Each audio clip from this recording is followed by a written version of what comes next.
এখন প্রশ্ন উঠতে পারে, সব মানুষের খেদমতে বুঝলাম, কিন্তু মশা দিয়া কি খেদমত হয়? মশার কামড়ের চোটে বাড়ি থাকতে পারি না, এ প্রশ্ন উঠতে পারে কিনা? উঠতেই পারে। আল্লাহ যদি সবই মানুষের কল্যাণে বানায়, তুই মশা বানাইছি কি কামে?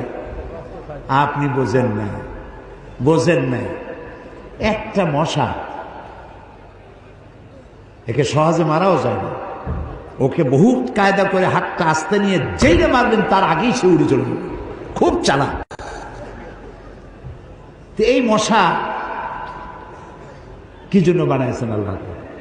এখন দেখেন, এই মশা মারার জন্য কত company, Mortein, aerosol, ICI company, মশারি, কত রকমের ওষুধ আর মশারি, এগুলো বানাবার পেছনে লক্ষ লক্ষ শ্রমিক কাজ করে, আর লক্ষ লক্ষ মানুষের পেটের ভাত জোটে।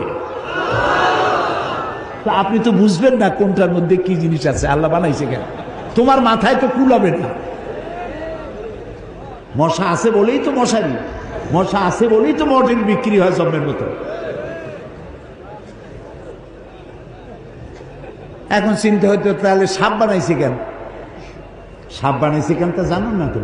সাপের চামড়া দিয়া, সাপের চামড়ার মেলা দাম, এ দিয়ে ভ্যানিটি ব্যাগ তৈরি হয়, মহিলারা ব্যবহার করে, খুব দামি।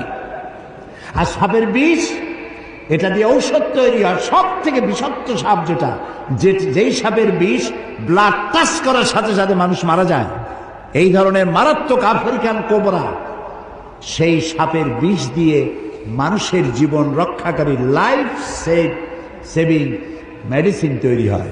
সুবহানাল্লাহ। মরবে ঠিক, মানুষ মরবে ঠিক, কিন্তু মরার আগেও কথা বলে মরবে, এরকম ওষুধ সাপের বিষ দিয়ে তৈরি হয়। সুবহানাল্লাহ, সুবহানাল্লাহ। আমরা